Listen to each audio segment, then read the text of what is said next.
here. So just really wanted to talk about the last year, like we said, and reflect on some of what happened like with the pandemic, and then probably I think we're going to continue this next week and maybe get into some of the stuff that happened nationally and sort of how we make sense of this theologically. But so specifically starting with the pandemic, if you don't know, Robert is a doctor. He's very smart and very good at doctoring and medical things. I'm not a doctor. I don't know if you can tell that or not. But so I thought it'd be helpful to have Robert reflect on some of that. So I guess, thinking about the last year, like with the pandemic and everything, what is it that you say happened exactly? Because I remember, quick pause, I remember it was like March 8th. We didn't really know what was going on, and Robert stood up here and gave a quick little 2-minute synopsis of viruses, right? and how that works. And so anyway, Robert, the floor is yours. It's kind of interesting because, we say what happened during this time. And the key to it, when you really look back on it, and he's right, you really don't learn anything unless you kind of reflect on it to figure out what you gained. Reality is that we went through a pandemic. We went through something here that has happened in the past, but it has not happened to us currently in our generation, in our time. And we learned a lot. And the one thing that we learned is that nobody goes to pandemic class. Nobody goes to, this is what happens when you're hit with an unknown. This is what happens when you need to rally the forces. So it was really interesting because, we talked about what viruses are, and we talked about what it takes in order to subdue them and things of that nature. And as a country, we went through all kinds of crazy stuff as far as, we're being attacked through this, or we're not being attacked, or it was purposeful, or it's not purposeful. And you kind of say, so at the end of the day, does any of that really matter? Does it matter who did it? Does it matter what happened? On a day-to-day basis, for you and I, as we go through the streets here in Kingsport and Sullivan County, does it really matter? Because we're kind of living it. And how do you go about living it? And that really is what kind of has hit and touched me through this, is to look back and see how did we live it and how did we get through it? Because we went through a lot of changes, and you learned a lot about people, and you learned how people kind of respond when things really get dire, and you learn how people respond when you don't really know the answer, and you learn how people respond when it seems like everything is being taken away from you that you assumed was just a given. I remember years ago looking at TV at people in China wearing masks because of their smog and thinking, oh, those poor people. Man, that's terrible. Well, guess what? Yeah. That was us, dating back to, like I said, April, May, June. I remember reflecting on it and thinking that I had a piece of paper, a certificate that was authorized by the state in April of last year to authorize me to be out on the road in my car to drive from work to home and back. And if I were to be stopped, I needed to show that. I mean, that's madness for us. I mean, if you really think about it. And then I realized that, there's some people, I'm looking at Terry, and there's some of us who kind of realize exactly how that's really madness. And then there's some people who, it's just like a fictional fantasy thing. It just doesn't really hit them. So it really has been interesting in that regard. And I appreciate, being a physician and being in the front line, because even that, is a whole new realm, because we really put a lot of faith and everything in our military, in our police, and things of that nature to be on front line. So what happens when it's you that needs to be put on the front line? And then you really start realizing, wow, it was okay for somebody to send their son and daughter over to Vietnam, or over to Italy, or over to a beach in the middle of nowhere, or laugh with him, drop you in the middle of the ocean a mile off the coast in Grenada and act like you could swim over there. I mean, it was okay to do that. But to ask local folk here to be front line, first responders, and to sacrifice to do something for your fellow man and your fellow community, and to see what that truly means, it's been really interesting. And you really have to have a heart that is really based in something that's not us to realize that you can't blame people for who they are. Right. I think that's like really interesting because that's one of the. So we had a lot of conversations over the course of the last year. That's something that we do, right? Just sit and reflect and on a regular basis. And I think that's one of the things we talked about, right? Is that you look at like, I think most people had this kind of assumption that people are generally pretty good, right? And then toilet paper happened, toilet paper, and then like a couple of weeks ago, the gas. People filling up like 5-gallon buckets from Lowe's with gas, like, and trash bags. That's a big mistake. Don't do that. Not that I didn't do that, but it makes you think and reflect. Like, I wonder how that kind of dislocates our expectations as far as what we think of human nature, kind of specifically, and like people more generally. I don't know. I think it's interesting for us to reflect on it. It really reveals, right? Like crisis is a revealer in a lot of ways, and so it did that, I think, for us. It really reveals that. And to what he was saying, the conversations that we were talking about, which is not, it's just a glorified plug here. It was through small groups and everything, and it was based, honestly, out of what we started here at this church in this building many years ago. And it is something that has developed and grown forth. And part of it is really to get together with people and talk about things, because you realize that you have to talk about things. There's a generation of people now who don't believe in psychiatrists and psychology and counseling and stuff like that. If you don't have somebody that you're talking to about things, then you're going to be lost. There's a lot of people who were lost out of this. One of my, and honestly, I consider it a failure of mine through this, is that out of that connection, out of that being lost through everything, I had a small group that was with John and Peggy at their house, and because of very real reasons, we didn't meet anymore. It was tough to impossible to do that, and through my lack of feeling comfortable with Zoom, we never did really get that going like we needed to. And honestly, that's something where we really have to look at ourselves about that, because that's something where, rather than just trying to judge everybody else on what they are and what they stand for, I try my best to look at me and see what I stand for, because it's not right for me to judge other people, and I'm not going to judge myself. And I really feel like I could have and should have done a better job of communicating and maintaining those bonds, maintaining those relationships with the people in my small groups and everything, because honestly, like I said, I heard from Steve and Alex regularly. I heard from John regularly through email. I didn't respond to him as often as I know good and well I should have, and it made me feel so bad that I didn't, that I can't tell you. But the reality is that that's what we're about, and that's what we do. We form relationships, and we don't form relationships with people that we feel are being done wrong over in China, the Uyghur Muslims. We don't do well by forming relationships with people that we feel are being done wrong in the Middle East. We do what we do by forming relationships right here with people right beside you. And then you reach out to arm's length. Then you reach out to across the street. And that's what you do. And it was interesting because as I grew up watching my dad watching like the Weather Channel and military stuff on TV and stuff. And so I'm watching all this viral spread from February on. And you're looking at it on the map and seeing how that virus is spreading across the globe. And you just keep thinking to yourself, why can't we let what we believe in and what we talk about here spread like that? And the reality is that it can, and it does. The only thing that holds that back is us. It's me feeling guilty and not doing what I know good and well is right.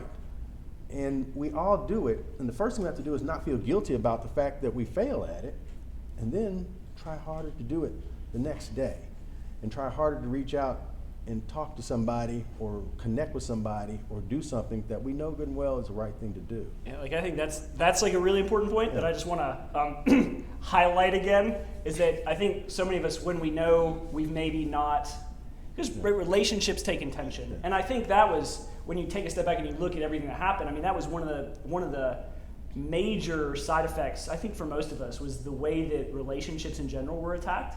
Just because you didn't have, you weren't with people, right? And they take intention to maintain and to foster, but when you fall short, which all of us will inevitably fall short, it's not just then feeling really guilty, like about, oh man, I'm such a bad person, I'm such a bad friend, what a horrible son, or what, and just be like, oh, and then never doing anything about it, right? It's like saying, like, you know what, I messed up, but morning by morning, God's mercies are new, and I'll get it tomorrow. And if I don't get it tomorrow, I'll get it the next day, right? Like, it's just that I guess, like, reminder that God's grace is always greater than your failures, and that tomorrow's always a new day. And something my dad used to say is, every day is an adventure, right? And my sister gave me a pillow for that. I'm not trying to make you cry, but she gave me a pillow that has that on it, and I keep that, like, where I pray in the mornings every day. Just as a reminder, every day is an adventure, and that every day is a new opportunity. So I don't remember. Oh, I guess so. To then segue into the other thing that you said, I think that was really important is one. I think this was probably a major theme from last year, is like controlling what you can and not worrying about what you can't, because the world kind of writ large was like, worry about all this stuff, and yelling at us to worry about. And it's not that it's bad stuff, and it's not that you shouldn't pray about it. It's just, you can't do anything about it, right? And it's like saying, okay, I can't fix global crises. I can't do anything about someone being murdered in Minneapolis. I can't do anything about COVID spreading in England or South Africa or variants. I can't do anything about that, so I'm going to let it go. Because I believe that God is bigger than all that, and that he can handle it. And it's not my job to run the world, because I'm pretty bad at it. So... Yeah, that's an interesting thing, because as people who live with me and know me know well, I'm not very good at just kind of letting things go like that.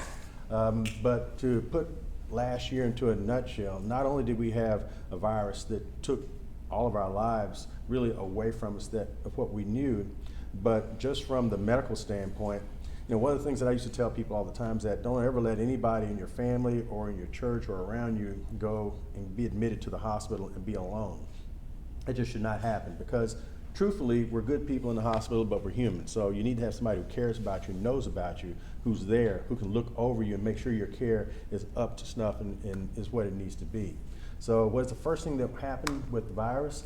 You had to be in the hospital alone. You had to be in an ICU alone. You had to be put into a unit where you were getting transfused blood and being ventilated, intubated, put under, essentially, and you had to go through all of that alone. And potentially, initially, you honestly died alone. And if you didn't die alone, our bright idea was, okay, we'll keep your family out, but if it looks like you're not going to make it, we'll bring them in. And then, so what does that person think who's laying there, who's all of a sudden now sees their family coming in, and the doctor just told them there's not much else we can do? And where are you then in your life and your expectations and things of that nature? So that was something that truly is heartbreaking, and it kind of gets back into the people who are you truly a first responder? Are you truly a frontline person? And it should make us think as we move forward that for everybody, which is not only the people who we send off to fight battles, because truth be told, we fight for each other, like he said, but there's just something very unnatural about going off and fighting and killing and then being expected to live life the next day like that didn't happen. There's something that you have to do to process that. The same thing when you go and you clock in at a hospital to take care of people in a unit, and there are hundreds of people who are dying on your shift, and you're doing the best you can. There's nothing that you can do about it, and you have to walk away from that and then come back in and do it again. We're not all trained to deal with that through high school. And 2 or 3 years of college and a piece of paper degree doesn't really prepare you for that. And so the first thing, it was a patient that I had this past week, which was interesting.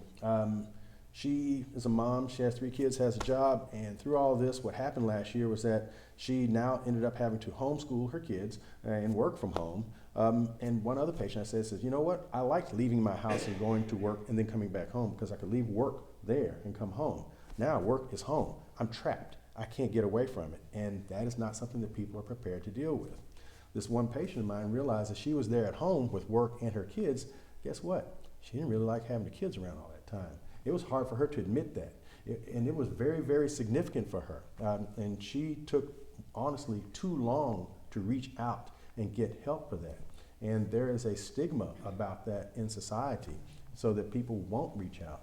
And so those are the things that we really have to look at that this past year has done to us, that we're going to have to dig out from.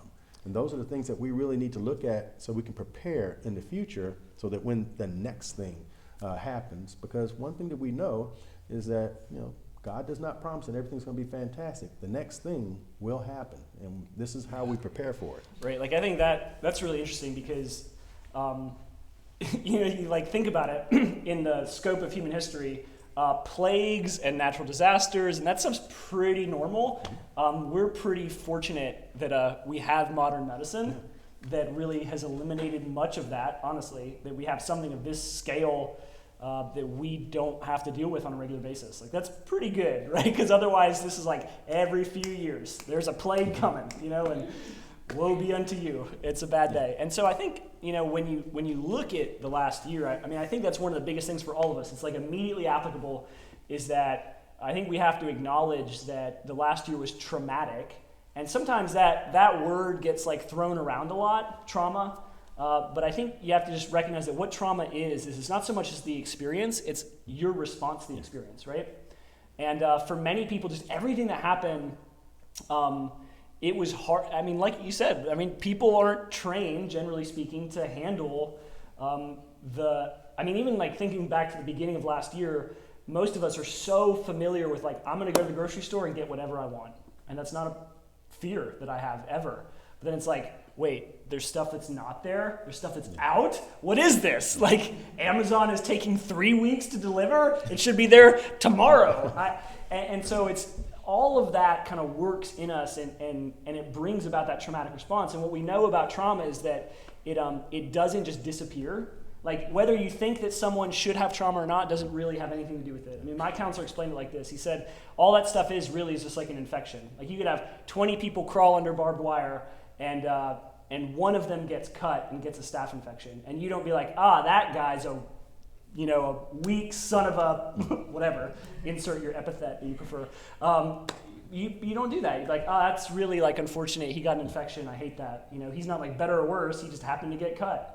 And so when we think about trauma in that sense, it kind of reframes it to you're not like a bad person or weak just because you're struggling or maybe you've had a difficult experience or people that are, right? Because, a lot of us know people that have had that.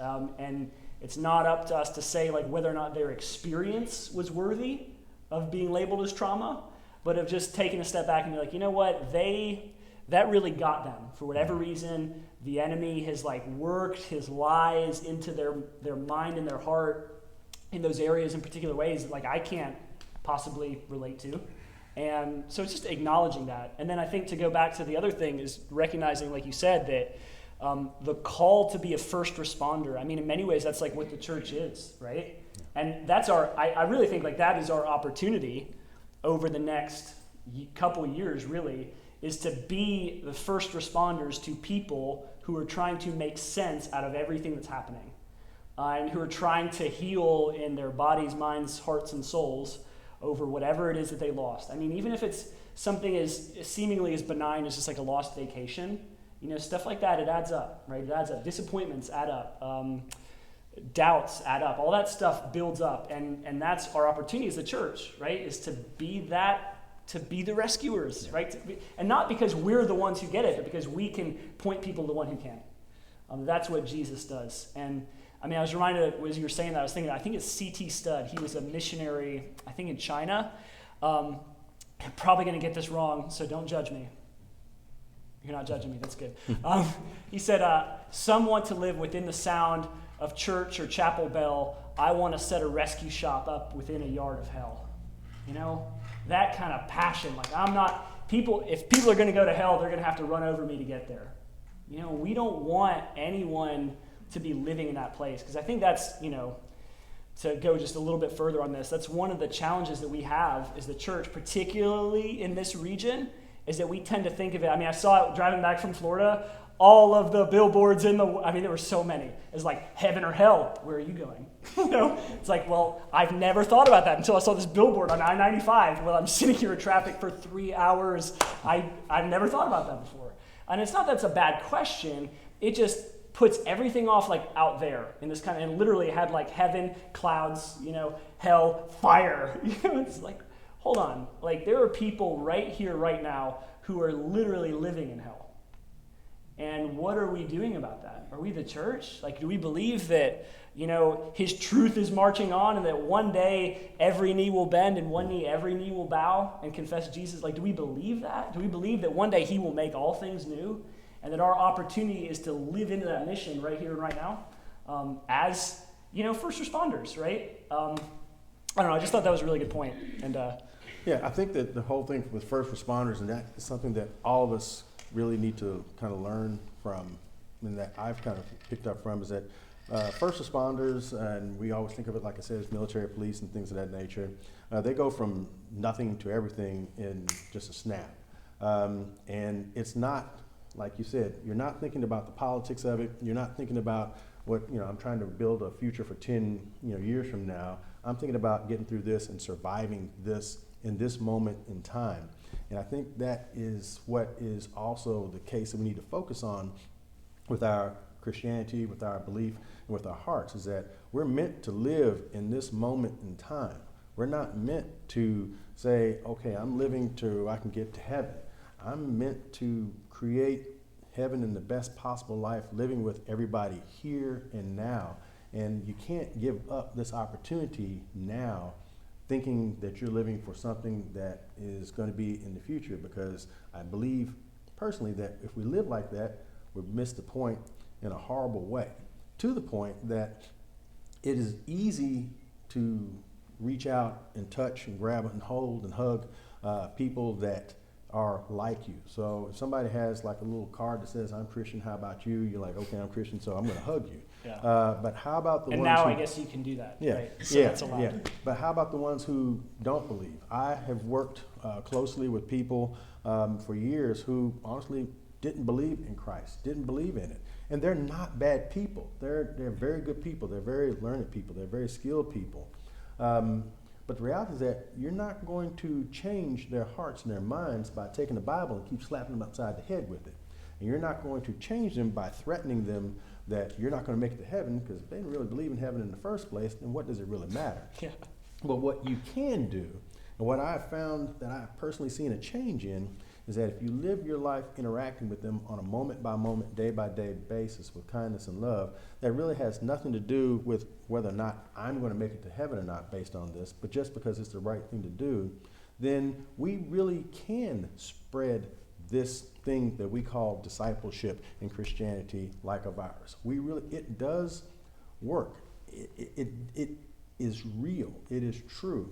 And it is not something that it is something that's extremely powerful, and it's not an ultimate answer to every question all the time. It's not going to solve every problem that you have. Some days your power's going to get turned off. Yeah, okay.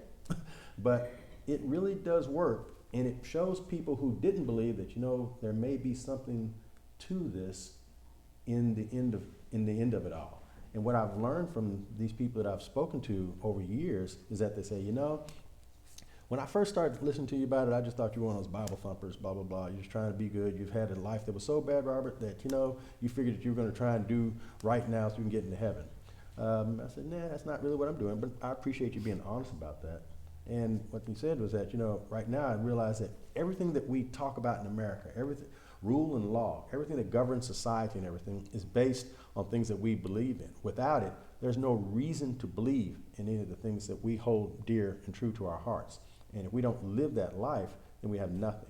And that's what he sees, is that, this ethic, this Christian ethos that you believe in, it stands for something, it is real, and now I see it and everything. And that is what's truly important.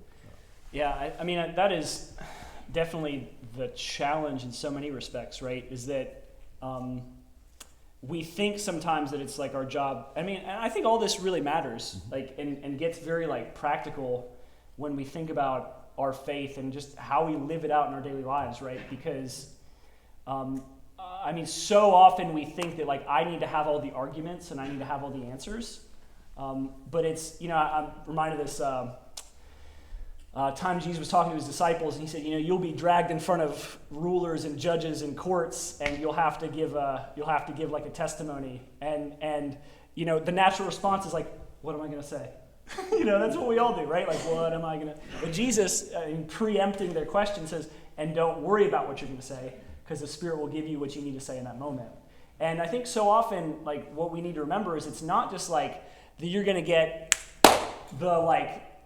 a Charles Spurgeon sermon that's going to flow out of you, but it's that the way that you live your life would then be consistent, and that your words would be consistent, that everything would kind of cohere together, and that you would be the kind of person who people don't look at and they'd be like, he's just saying that to put on a show. They'd be like, you know what? Like the way Robert lives, the way there's something to that, and he's not perfect, and is sharing weakness and sharing vulnerability and saying, I don't have it all together, but I'm following Jesus not because I'm trying to fix things, because it's true, right? And because it's true, he naturally is the one who will fix things and put all things back together.